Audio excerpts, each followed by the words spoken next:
안녕하십니까. 변방의 북소리 한민호입니다. 구소련, 오늘날의 우크라이나 체르노빌 원자력 발전소 폭발 사고가 발생한 지 금년이 35년째입니다. 지금 그 체르노빌은 동물은 물론이고 식물마저 살 수 없는 그야말로 불모지인지 아니면 정반대로 동물의 왕국이 돼 있는지 이 주제를 가지고 오늘 말씀을 나눠보도록 하겠습니다. 2016년 그러니까 체르노빌 사고가 발생하고 나서 30년이 되던 해 4월 26일 날 한겨레 신문이 이런 기사를 냈습니다. 30년이 흘렀어도 처참한 불모의 땅 체르노빌. 불모의 땅 그러면은 풀 한 폭이 자랄 수 없는 땅이다, 이런 어감을 주죠. 이 기사에 이런 게 나옵니다. 사고 이후 태어난 아기들 사이에서는 높은 암 발병률을 보이고 지금도 심각한 기형이나 희귀한 암을 지닌 아이가 태어나고 있다. 팔다리가 없거나 심지어 머리가 둘이 나기도 태어났다. 방사성 물질은 당시 3%만 누출이 됐고 아직 97%의 방사성 물질이 그대로 남아있고 언제 새어나올지 모른다, 이런 내용입니다. 정말 살벌하죠. 아까 말씀드린 대로 이 기사대로라면 체르노빌 일대는 그야말로 풀 한 폭이 자라지 않는 지옥 같은 땅, 마치 영화에 나오는 뭐랄까요, 악마가 사는 그런 곳인 느낌을 주는데, 이 한겨레 신문 기사가 나오기 이틀 전에 16년 4월 24일 날 영국의 텔리그래프가 정반대되는 기사를 냈어요. 체르노빌의 그 재앙적 사고가 있은 지 30년이 흘렀는데 그 방사능의 영향을 받는 그 황무지에 사실은 야생의 생물들이 번성하고 있다, 이런 기사를 냈어요.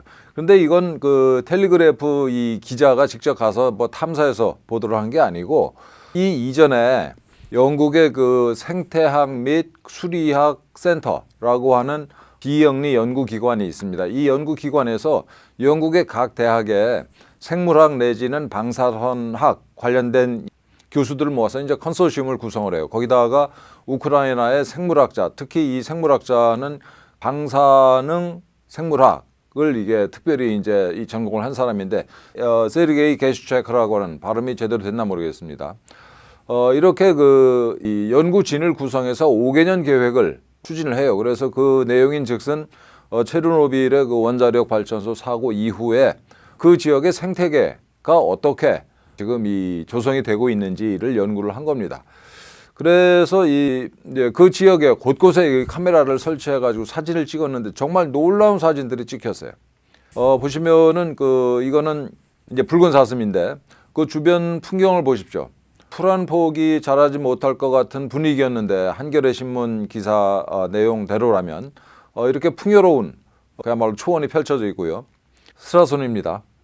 멧돼지 떼, 그 다음에 독수리, 이 독수리 사진은 2009년에 찍혔어요. 그러니까 30년도, 그러니까 체르노빌 그 원자력 발전소 폭파 30년도 채 되지 않아서 찍힌 사진이죠.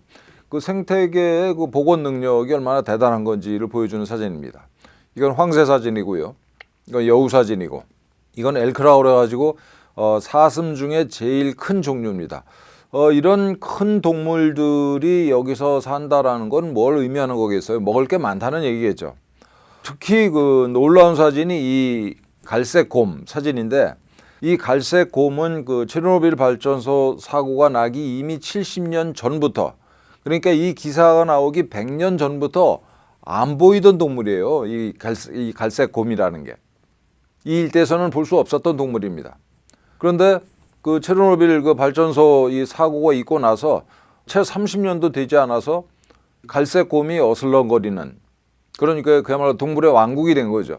이 갈색 곰 같은 포식자가 어슬렁거린다는 얘기는 얘가 하루에 잡아먹을 동물들이 많다는 뜻이죠.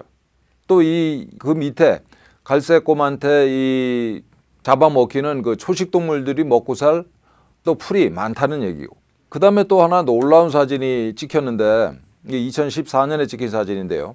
이거는 몽고 야생말이라고 그래가지고 이미 멸종된 종이다, 이렇게 알려져 있었어요. 멸종된 몽고 야생말이 이렇게 떼를 지어서 왔다 갔다 하고 있습니다. 그러니까 우리가 풀 한 폭이 살 수 있을 것 같지 않은 그 체르노빌 원자료 주변이 이렇게 동물의 왕국이 되어 있는 거예요. 심지어 지금은 사람도 살고 있습니다. 한 3천 명 정도의 과학자들, 근로자들, 경찰이 살고 있다고 그러고, 심지어는 이제 원주민들도 돌아왔어요. 꽤 많은 사람들이. 그래서 이 기사에 보면은 80대 원주민 부부가 이런 얘기를 해요. 돌아오지 않은 사람들은 다 죽고 우리만 살아있다 지금. 이런 자랑을 합니다. 그래서 이분들이 이제 농작물도 생산을 하고 이제 수산물도 채취를 하고 하는데, 이것들이 다 그 우크라이나 정부의 방사선 검사를 통과를 해야 됩니다. 그래 이제 소비를 하고 또 팔 수 있고 그런데 다 이게 무사히 검사를 통과한다고 그래요. 여러분 그 체르노빌 포럼이라는 게 그 2003년도에 비엔나에서 구성이 됐는데, 이거는 이제 국제 원자력 기구, 세계 보건기구, 식량 농업기구, 유엔 환경기구, 유엔 개발기구, 유엔 방사선 영향 과학 위원회, 그리고 러시아, 우크라이나, 벨라루스 이 정부가 이렇게 참여해서 이 방사선 내지는 생물학, 기타 관련 뭐 수리학이랄지 관련 전문가들 한 100명을 모아서 이 체르노빌 원자력 발전소 이 사고로 인한 영향을 한 2년에 걸쳐서 조사를 합니다. 그래서 2005년도에 이제 보고서를 발표를 하는데, 그때 사고 직후에 방사선 노출로 인해서 28명이 죽었다. 또 갑상선 암으로 15명이 죽었다. 그리고 앞으로 아마 그 각종 암 때문에 4천 명이 아마 사망할 것이다 라고 얘기를 했고요. 특기할 점은 출산율 감소나 선천적 기형 증상은 없었다 라는 겁니다. 아까 그 한겨레 신문은 정반대 얘기를 했죠. 머리가 둘 달린 아이가 태어났다랄지 정말 끔찍한 얘기들 했는데, 그 근거가 뭔지 정말 한번 직접 물어보고 싶어요. 이거는 그 제 얘기가 아니고 그야말로 체르노빌 포럼에서 발표한 내용입니다. 체르노빌 포럼을 구성한 그 이 국제 기구들이 헛소리를 할 기구들이 아니죠. 그래서 이 체르노빌 포럼 보고서의 이제 최종적인 결론은 이거예요. 방사선 노출 때문에 이 많은 사람들이 물론 피해가 없는 건 아니죠. 물론 이제 피해를 보지만 이것보다 더 큰 피해는 사고에 대해서 지나치게 과장된 두려움 때문에 생기는 정신 건강상의 문제다라는 결론을 내려요. 이 5개년 계획, 아까 말씀드린 5개년 계획에 참여했던 짐 스미스 교수는 이런 얘기를 합니다.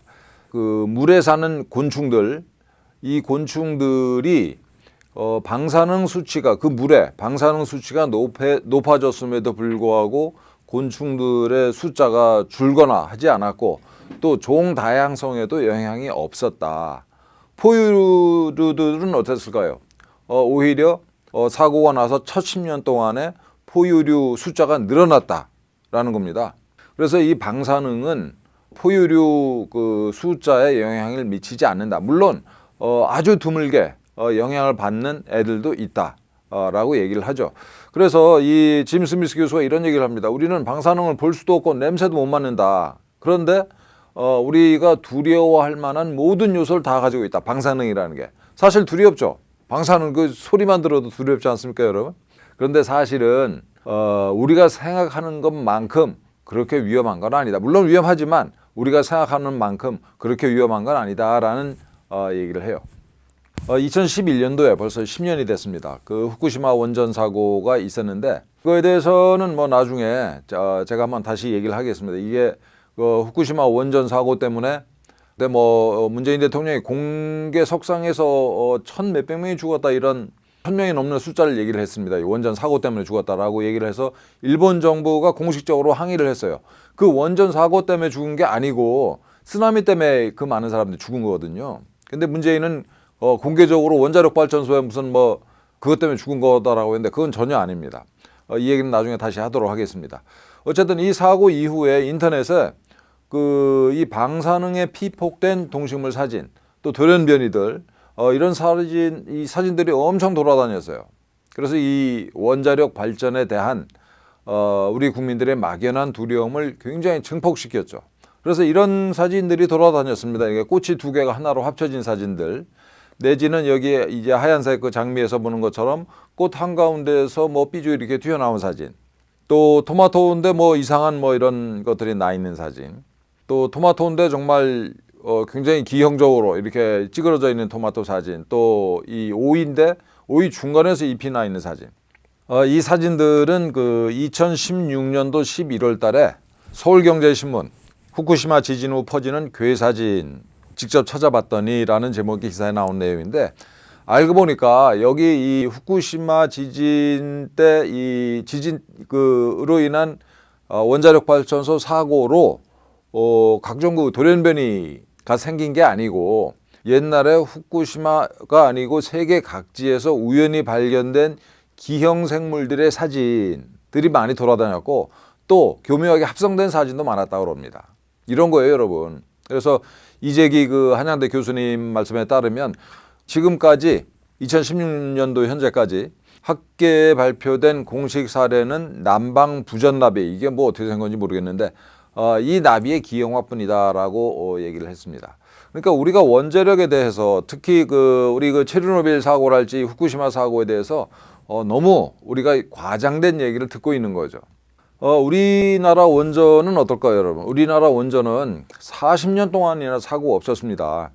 세계 최고의 기술력을 자랑하는 진짜 놀라운, 이게 우리나라가 원전을 이제 시작한 지가 이 이승만 대통령 때부터 우리 그 똑똑한 젊은이들을 미국으로 유학을 보내고, 그래서 이 지금까지 70년 동안 원자력 발전소를 키워왔는데, 이 전통적인 원자력 강국들 미국이나 프랑스마저도 우리 원자력 기술을 못 따라와요. 이게 대한민국이 이 해방 이후에, 아니 단군 이후에 성취한 업적 중에 이만한 게 있겠습니까? 있습니까, 여러분? 없어요. 이거 정말 엄청난 겁니다. 이거 세계에서 최고 안전하고 또 이 기술적으로 탁월하고 안전한 원자력 발전소를 가장 경제적으로 단기간에 건설할 수 있는 능력을 우리가 가지고 있어요. 게다가 비행기나 미사일 공격도 견디는 경납 용기 안에서 원자로가 돌아가고 있습니다. 이 후쿠시마 원자력 발전소의 경납고는 두께가 10cm에 불과했다고 그러는데, 우리 거는 137cm라고 그래요. 후쿠시마 이 원자력 발전소를 덮었던 경납기보다 무려 13배가 넘는 철근 콘크리트로 외부 벽을 감쌌고, 그 안에 또 내부 벽이 있어요. 그래서 이 우리나라의 우리나라 원자력 발전소의 안전 장치가 어떤 수준인지, 어떤 장치들이 있는지, 이거는 뭐 제가 원자력 전문가는 아닙니다만 전문가들 말씀을 들어가지고 다음에 다시 정리를 해드리겠습니다. 그래서 여러분, 이 체르노빌 이 사고 한번 보십시오, 여러분들. 사고가 나서 어떻게 됐는가, 오늘날. 그래서 지나치게 이 겁을 먹을 필요가 없고, 그 이전에 대한민국의 이 원자력 관련 기술은, 또 이게 안전 조치 수준은 여러분들이 안심하셔도 된다라는 말씀을 감히 드립니다. 그럼에도 불구하고 이제 문재인은 기를 쓰고 탈원전을 추진하고 있죠. 그래서 심지어는 멀쩡하게 잘 돌아가는 원자력 발전소의 경제성을 조작을 했잖아요. 이게 이제 작년에 우리 그 용감한 감사원장께서 정말 온갖 압력을 뿌리치고 감사를 잘 해가지고 이 문재인 정부가 얼마나 무리하게 불법적으로 탈원전을 추진했는지 이걸 감사 결과 보고서를 냈고요. 이걸 바탕으로 해서 지금 검찰이 문재인 정권의 탈원전 정책을 이제 수사를 해 들어가고 있습니다. 어쨌든 국내에서는 이렇게 탈원전을 하면서 해외에는 이제 우리 원전을 수출하겠다라고 왔다 갔다 하는 신용을 했죠. 그런데 문재인 정부에서 원자력 발전소 수출한 게 한 건이라도 있습니까? 이 문재인 정권은 기존에 우리가 이룩한 모든 업적을 부시는 데 골몰했지 새로 생산한 거, 창조한 건 없어요. 정말 이런 것들이 있나 싶습니다. 근데 더욱더 웃기는 건 이런 거죠. 이제 국내에서는 원자력 발전소를 그렇게 문을 닫으려고 기를 쓰면서 몰래 북한의 원자력 건설을 지원하려고 계획을 세웠습니다.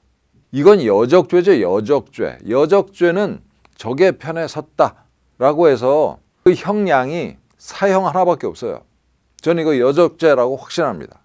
죄 없는 박근혜 대통령한테 온갖 누명을 씌워서 최종적으로 징역 22년을 때렸는데, 이 짓을 저지른 이놈들은 어떻게 해야 될까요? 그래서 이것들이 이제 발이 저리고 밤에 잠이 안 오니까 몰래 이 산업자원부 국장, 과장 세 놈을 밤 11시 반이 넘은 야심한 시각에 사무실로 침투시켜서 관련 자료를 다 지워버렸어요. 물론 이 자료가 옆에 컴퓨터에 고스란히 또 따로 백업이 돼 있었는데 그걸 모르고 이 짓을 저질렀습니다. 저도 이 탈원전을 하면 안 된다. 제가 뭐 문화체육부 공무원으로서 이런 얘기를 세게 했었죠. 그러다가 이제 문재인한테 밑보여가지고 벌써 재작년이군요. 재작년 9월 말일자로 제가 파면을 당했는데, 아니 원전 폐기하면 안 된다. 이건 뭐 대한민국이 지키고 가꾸어야 될 보물단지다라는 얘기를 했다고 공무원을 파면을 해요. 이 민주당 이자들이 얼마나 정말 사악한 놈들이냐 하면은 그 월성 원자로 인접 지역 주민들 몸속에 삼중수소 이 단어도 겁이 나죠. 저도 뭐 문과생이라 이게 삼중수소가 뭔지 모르겠습니다. 어쨌든 수소라고 하는 뭐 물질이 좀 있는 모양이에요.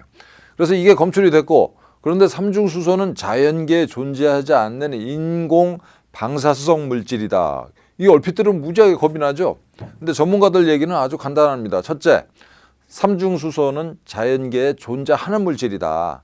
둘째, 이 지역 주민들 몸속에서 검출된 삼중수소의 량이 1년간 멸치 1g을 섭취한 수준이다. 그렇습니다, 여러분. 이게 이 민주당 이 의원들이 우리 국민을 개, 돼지 취급을 하고 있는 거죠. 니들이 이런 얘기, 삼중수소 뭐 웃자고 이렇게 얘기하면 니들이 뭘 알아듣겠냐, 이런 겁니다. 그래서 이 무슨 위원회까지 뭐 만들고 기자회견도 뭐 의원 한 10여 명이 모여가지고 뻑적지근하게 했는데, 여러분들 얘네들이 이거 얼마나 끌고 갈 것 같습니까? 제가 장담하건대 태산명동의 서일필 쥐새끼 한 마리도 아마 안 나올 겁니다. 이 활동 하나도 안 할 거예요. 왜냐하면 할 게 없으니까. 애초에 거짓말에 입각한 주장이니까 이게. 얘들이 누리는 건 뭐예요, 그런데? 우리 국민들한테 막연하게 원자력 발전소는 무섭고 위험한 거다라는 인상, 막연한 느낌을 남기는 게 얘들의 목적이죠. 이런 것들한테 지금 우리가 나라를 맡기고 있어요. 참 어떻게 해야 될지. 이것들은 이것뿐만이 아니고 입만 열면 거짓말이죠. 입만 열면. 어떻게 이럴 수 있는지 모르겠습니다. 이거 입만 열면 거짓말이에요. 선동질하고. 우리가 정신 바짝 차려야 되겠습니다. 그래서 다음에는 아까도 말씀드린 것처럼 우리나라 원자력 발전소의 그 안전 관련한 조치들이 뭐가 있는지 이거 따로 한번 하고, 두 번째로는 이 원자력 발전소와 관련해서 문재인이가 또 저 민주당이 무슨 거짓말을 했는지 그 시리즈를 한번 정리를 제가 해서 말씀을 드리도록 하겠습니다. 이걸로 마치겠습니다. 고맙습니다.